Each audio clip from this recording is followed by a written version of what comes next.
आपका पासपोर्ट वापस आए तो आपको एक गवर्नमेंट आईडी है वो दिखानी है, तो मैं वो दिखाता हूँ।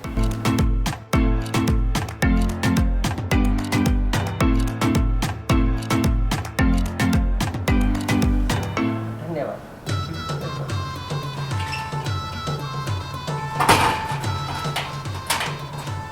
ओ बल्ले बल्ले, ओ शाबाश शाबाश, पासपोर्ट आ गया दोबारा दूसरी बार स्टैम्प होके। अब देखना होगा कि इसकी वैलिडिटी इस बार आईआरसीसी ने कितनी दी है। सो देखते हैं इसको अनबॉक्स करके। तो सबसे पहले तो इसको हम कर लेते हैं सैनिटाइज, अपने हैंड भी करते हैं सबसे पहले।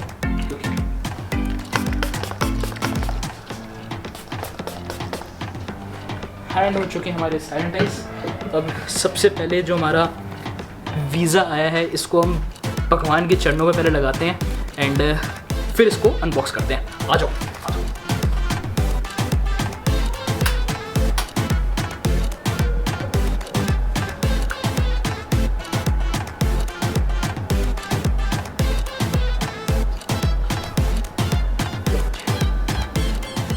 चलो इसको करते हैं अनबॉक्स। सो जी, आखिरकार VFS ग्लोबल से दूसरी बार मेरा पासपोर्ट स्टैम्प होके आ चुका है। अब देखने वाली बात ये होगी कि इस बार मुझे वीज़ा की वैलिडिटी कितनी मिली है।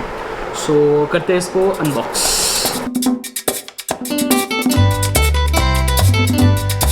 Voy a cantar esta canción con mucho cariño de mi corazón a la इस República बार कुछ लेटर भी आया है। la casa del merengue y la casa de la bachata. Passport करते हैं, इसको खोलते हैं। अनबॉक्स तो हो चुका है एंड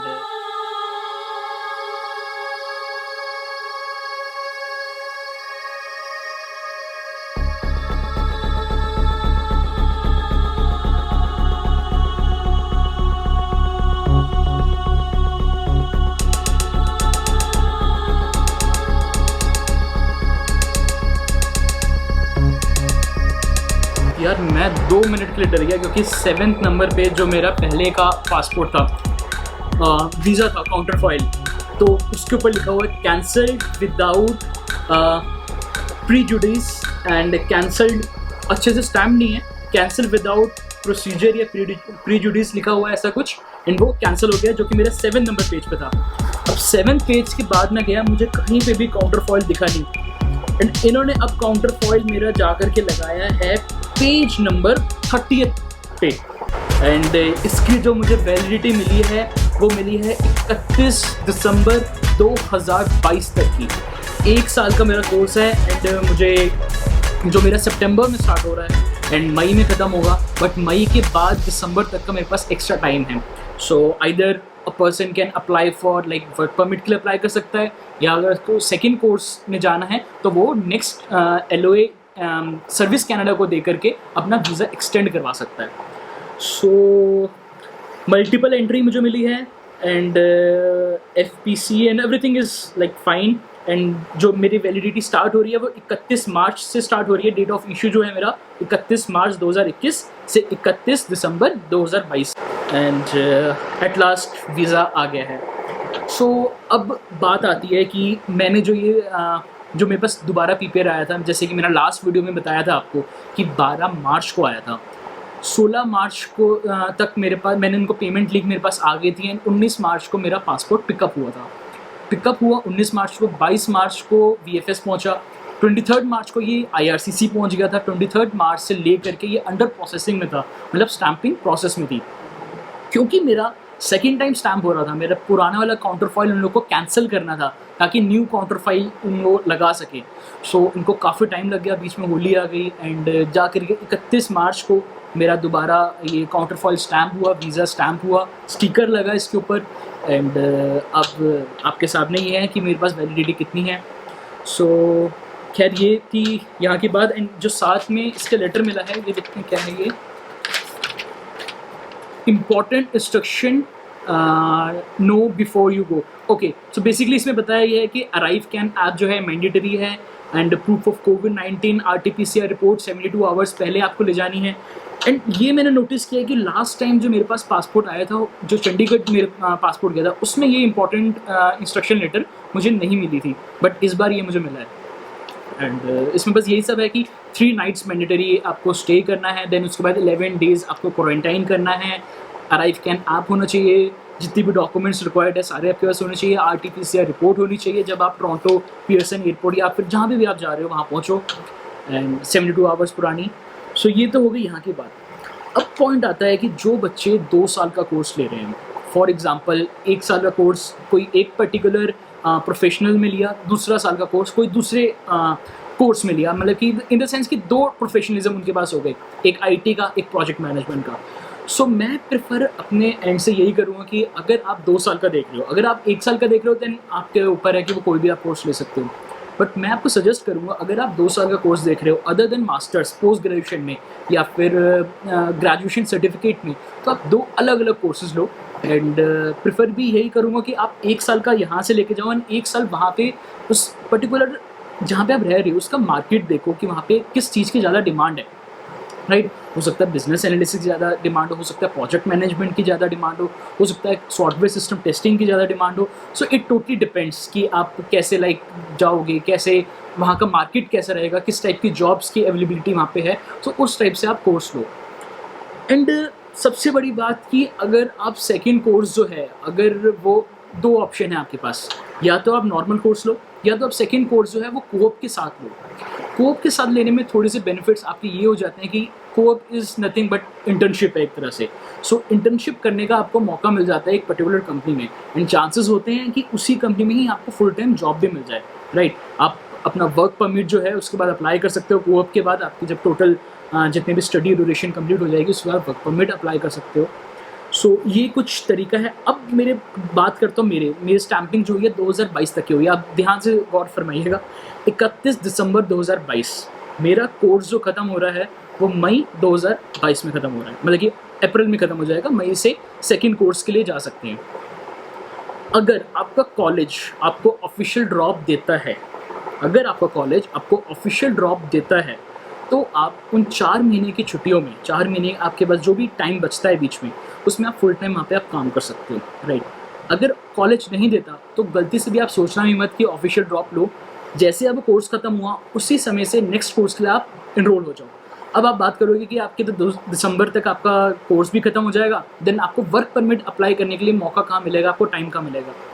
तो इसमें आप क्या कर सकते हो, आप जो सेकेंड कोर्स लोगे वो कोऑप के साथ लोगे। तो जैसे ही आपके पास न्यू LOA आएगा उसमें लिखा होगा कि 1 ईयर का पूरा ये मतलब कि कोर्स है जिसमें कि 8 मंथ्स की स्टडी है एंड 4 मंथ्स का कोऑप है। तो आप उस LOA को लेके सर्विस कनाडा में जाओगे एंड वहाँ पे आप बताओगे कि मुझे अपना जो स्टडी परमिट है वो एक्सटेंड करवाना है, उसी के साथ साथ आप कोऑप के लिए भी अप्लाई कर दोगे। सो जैसे कि इसमें है, इसमें सिर्फ स्टूडेंट लिखा हुआ है, मेरा जो काउंटर फॉइल है उसमें सिर्फ स्टूडेंट वीज़ा लिखा हुआ है, बट जैसे ही आप कोऑप के लिए अप्लाई करते हो तो उसके साथ आपको स्टूडेंट प्लस वर्क परमिट आता है उसमें लिखा हुआ। सो इट मीन्स कि आपका जैसे ही कोर्स ख़त्म होता है उसी के जस्ट 4 महीने बाद तक के लिए आप काम कर सकते हो, आप इंटर्नशिप कर सकते हो। सो ये कुछ बेनिफिट्स है कोऑप के। एंड सेकंड बेनिफिट तो यही है कि जहाँ पे आप कोऑप कर रहे हो उसी के बाद से डायरेक्टली आप वहाँ पे फुल टाइम आप एम्प्लॉय बन सकते हो वहाँ उस पर्टिकुलर कंपनी के। And it totally depends upon like यार आपका नेटवर्क कितना स्ट्रॉन्ग है, आपकी कम्युनिकेशन स्किल्स कितनी स्ट्रॉन्ग है, आपके पास टेक्निकल स्किल्स कितनी है। सो ये कुछ चीज़ें होती हैं जिसके ऊपर डिपेंड करता है। सो मैंने आपको तरीका बता दिया। अगर सपोज मैं अगर नॉर्मल कोर्स लेता हूँ मई के बाद, दिसंबर में मेरा कोर्स खत्म हो जाएगा एंड मेरा वीज़ा भी एक्सपायर कर जाएगा, तो मैं वर्क परमिट अप्लाई करने के लिए मेरे पास कुछ टाइम नहीं बचता। उस समय तो मेरे पास 2 ऑप्शन होंगे, या तो वापस मैं इंडिया आऊँ, इंडिया आ करके मैं वर्क परमिट अप्लाई करूँ सेकेंड, या विजिटर वीज़ा के लिए मैं अप्लाई कर दूँ। As per as the current situation, current scenario को देखते हो तो मैं किसी भी हालत में ये सोच भी नहीं सकता कि मैं विजिटर वीज़ा के लिए अप्लाई कर पाऊँगा, बिकॉज कनाडा ने विजिटर वीज़ा अभी ऑन होल्ड है। ऐसा नहीं कि नहीं होगा, आने वाले टाइम में हो सकता हो अगर सिचुएशन नॉर्मल हो जाए, बट सिचुएशन का कुछ कह नहीं सकते। 1 साल पहले जो सिचुएशन थी आज के डेट में उससे भी ज़्यादा डिटोरिएट कर गई सिचुएशन, तो इस पर्टिकुलर सीन के ऊपर हम कमेंट नहीं कर सकते कि क्या आने वाले टाइम में क्या सिचुएशन होगी।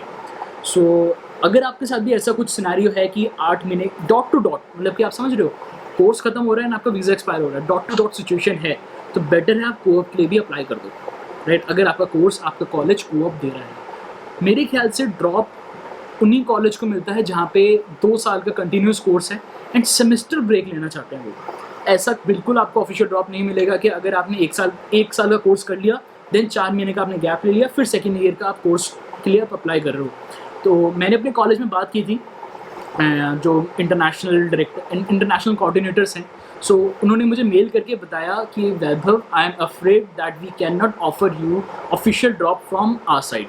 सो it means like it's completely clear कि they can't give you the official drop because आप स्टूडेंट नहीं हो, आपका स्टेटस जो है वो मेंटेन नहीं है, आपका कोर्स खत्म हुआ, आप खुद अपनी मर्जी से ड्रॉप ले रहे हो. So in that particular case, sorry boss, you are not eligible to work full time in Canada. That would definitely impact your work permit, or not even the work permit, it will definitely impact the PR process. Ultimate aim यार हमारा क्या है, हमें PR चाहिए वहाँ की, ठीक है. सो उस प्रोसेस के लिए आपके लिए मुश्किल हो जाएगा. सो ऐसा काम मत करना. अगर डॉट टू डॉट सिचुएशन है, गो विद कोऑप के लिए आप जाओ.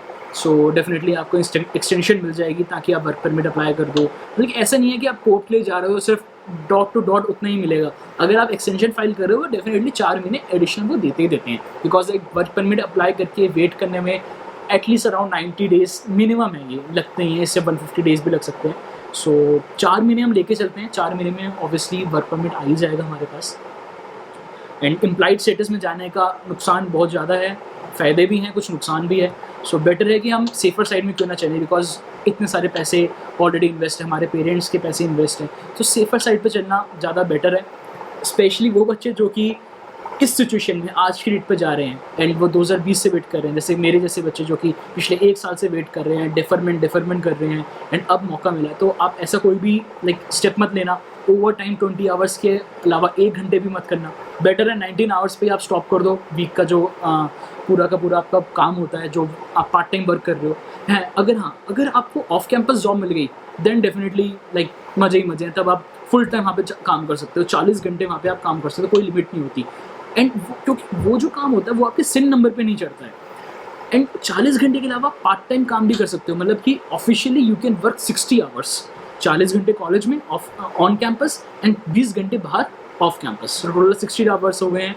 एंड उसमें आप कैलकुलेट कर ही सकते हो कि अगर minimum wages 14 hours per hour का लेते हैं तो आप अच्छा खासा पैसा सेव कर सकते हो फ्यूचर के लिए. सो यही थी आज की वीडियो यार. बहुत खुश हूँ क्योंकि पासपोर्ट आ चुका है आखिरकार. अब शॉपिंग स्टार्ट कर सकते हैं एंड देखते हैं आगे फिर क्या होता है. जैसे जैसे शॉपिंग होगी, अभी सबसे बड़ी बात, अगर जो भी जा रहे हैं वो international driving permit as well as DL extract निकलवा लेना. उसके भी एक प्रोसीजर में अलग से प्रॉपरली वीडियो बना दूंगा कि आप RTO से कैसे निकलवा सकते हो एंड शॉपिंग के लिए क्या क्या लिस्ट होनी चाहिए, इंपॉर्टेंट डॉक्यूमेंट्स, एवरीथिंग. सारी जो भी प्लान मैंने किया हुआ है वो पूरी सीरीज़ आपके साथ मिल जाएगी आपको. एंड प्लीज़ चैनल सब्सक्राइब करना मत भूलना यार, क्योंकि चैनल आप सब्सक्राइब करोगे फ्री ऑफ कॉस्ट है, आपको कुछ नहीं, 11 बजे क्लिक करना है. एंड नोटिफिकेशन बेल दबा देना ताकि आपको टाइमली अपडेट्स मिलते रहे मेरे सारी वीडियोस के, आप लोग के लिए हेल्प होती रहे. शेयर करना यार, बिकॉज ये जो एक्सपीरियंस है ना, ये मुझे 2 साल का एक्सपीरियंस है और मैं इतने डिफ़र कर चुका हूँ. मेरे पास 2 बार वीज़ा स्टैम्प होकर आए, तो सोच सकते हो मैंने कितनी रिसर्च की होगी. कॉलेज फाइंडिंग में, IELTS में, सब कुछ में, A to Z में काफ़ी रिसर्च की हुई है. मतलब कि एक जो कंसल्टेंट होता है ना, उसके बराबर ही मेरे पास जो आज की डेट में एक्सपीरियंस है, मेरे पास नॉलेज है. सो कोई भी डाउट हो, क्वेरी हो, कमेंट सेक्शन में आप करो. मैं डेफिनेटली हर एक बच्चे का, हर एक स्टूडेंट का, हर एक बंदे का रिवर्ट करता हूँ. मैं ऐसे बहुत ही कम बंदे होंगे जिनको मैं रिवर्ट नहीं किया होगा. एंड कुछ पर्सनल क्वेश्चंस हो तो वो आप मेरे इंस्टाग्राम पे DM कर सकते हो. So till then stay safe, take care, tata, bye bye. मिलता हूँ अगली वीडियो में. Bye bye.